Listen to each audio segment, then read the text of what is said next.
In 1982, deep in the industrial heartland of Shropshire, England, a vehicle rolled out of a factory gate that absolutely nobody asked for. No military doctrine required it. No high-ranking general had spent years begging for it. It was designed entirely on a private budget, shopped around the globe, and rejected by almost everyone who laid eyes on it. The British Army only bought it because they were desperately short on alternatives, not out of any genuine enthusiasm. To the soldiers, forced to climb inside, it looked like a delivery van that had barely survived a horrific factory accident. It was square, brutally boxy, and mounted on the heavy chassis of a commercial logistics truck. No massive turret, no heavy tracks, no aggressive, sloping armor. The men who drove it called it a tin box, a glorified four-tonner with delusions of grandeur, and several other things far too explicit to repeat on camera. It maxed out at barely 65 miles per hour on a perfect road, got instantly bogged down the second it saw a patch of mud, had zero air conditioning, and left the troops in the back completely blind to the outside world. Yet, against all odds, this ugly duckling fought across 3 continents, survived the deadliest ambushes, and achieved a record so mathematically perfect it defies belief. This is the story of the AT105 Saxon, the most despised vehicle in the British military that soldiers simply could not stop relying on. To understand why this mechanical monstrosity even existed, we have to look at the terrifying reality NATO faced back in the late 1970s. Military planners assumed that, if the Cold War went hot, a massive wave of Soviet armor would punch through the inner German border with overwhelming speed and numbers. The frontline defense fell on the British Army of the Rhine. But there was a massive, incredibly embarrassing problem. While the elite frontline units had tanks, tens of thousands of reinforcement troops and reserve battalions were stationed back in the UK. The moment the alarm sounded, these men were expected to cross the English Channel and literally race to the front lines, sitting in the back of completely unarmored, soft-skinned commercial trucks. If the Soviets attacked, British soldiers would be driving regular cargo lorries straight into a high-intensity artillery wasteland. It was a suicide mission. The Ministry of Defense needed a fix, fast, incredibly cheap, and without waiting a decade for a complex tracked vehicle program. Enter GKN Sankey. They took the rugged engine, transmission, and running gear of an ordinary 8-ton Bedford military cargo truck and welded a thick steel box over it. It wasn't elegant. It was literally a civilian truck wearing a heavy steel winter coat. But don't let the ugly exterior fool you. That steel skin was rated to stop 7.62mm armor-piercing rounds at point-blank range and deflect deadly shrapnel from massive 155mm artillery blasts detonating just yards away. More importantly, the engineers did something brilliant underneath. They shaped the floor into a sharp, reinforced V-shape designed to deflect landmine blasts outward, away from the men inside. Even better, the heavy axles were placed completely outside the main armored hull. If the vehicle hit a massive explosive, an entire wheel station could be violently blown off the chassis, but the armored box holding the troops would remain completely intact.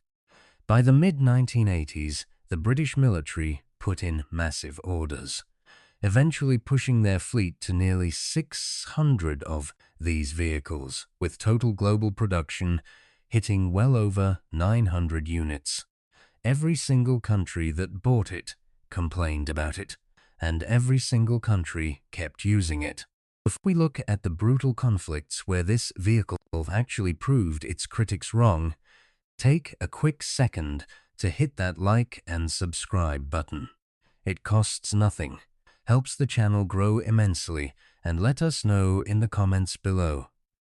Where in the world are you watching from right now? The Cold War that the Saxon was built for never happened. Instead, it was thrown into a completely different nightmare. The narrow, hostile streets of Northern Ireland.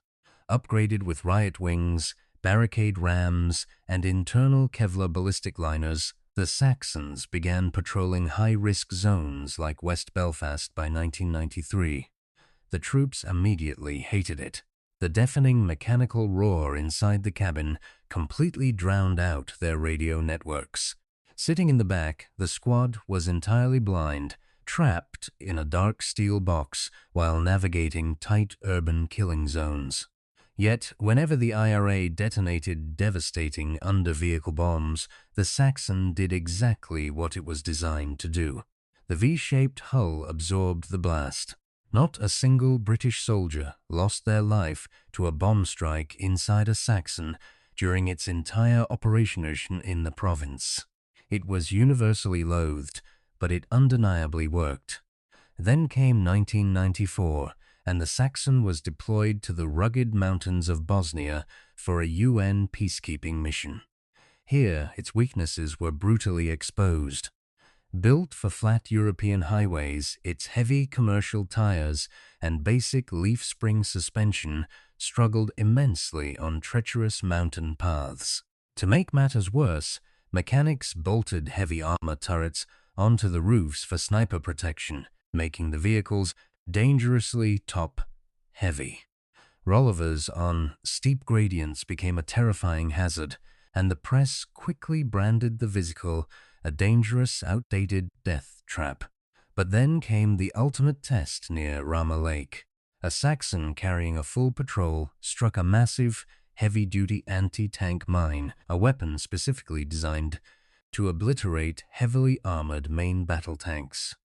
The explosion was catastrophic, completely vaporizing the forward wheel station and ripping the front axle away. But look at the engineering.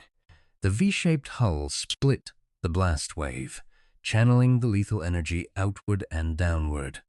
The armored crew compartment held perfectly. The soldiers inside didn't just survive. They literally opened the doors and walked away without a scratch. Time and time again, the tin box delivered. During a ferocious ambush in the hills, Corporal Wayne Mills used his Saxon to drive straight into heavy enemy fire, shield his pinned-down squad, and extract every single one of them safely. His actions earned him the prestigious, conspicuous Gallantry Cross. The vehicle that soldiers mocked as a delivery van had carried them directly into hell and reliably carried them back out. By the time the Saxon was retired from frontline British service in the mid-2000s, having served through the scorching heat of Iraq without losing a single crew member to hostile fire, top generals called its retirement a blessing. Some politicians even called the idea of selling them off immoral, claiming these glorified trucks belonged nowhere near a modern frontline. They were wrong. In a twist of absolute irony, dozens of surplus British Saxons were purchased by Ukraine. And when a full-scale invasion launched in 2022, the vehicle, built in 1982 to defend Western Europe from a Soviet advance, was finally doing exactly what it was born to do, fighting Russian forces on the front lines. When journalists asked a Ukrainian frontline soldier what he thought of this heavily criticized, decades-old British vehicle, his answer was simple. The armor is excellent. For getting our wounded out safely, it is unbelievable. The Saxon was never fast. It was never agile. It was never beautiful. And it was certainly never loved. It was just a humble commercial truck chassis hidden beneath a heavy steel box. But the engineers who built it understood one thing better than anyone else. Their only true job was to make sure the soldiers inside came home alive. And they did. That isn't luck. That is honest engineering at its absolute best.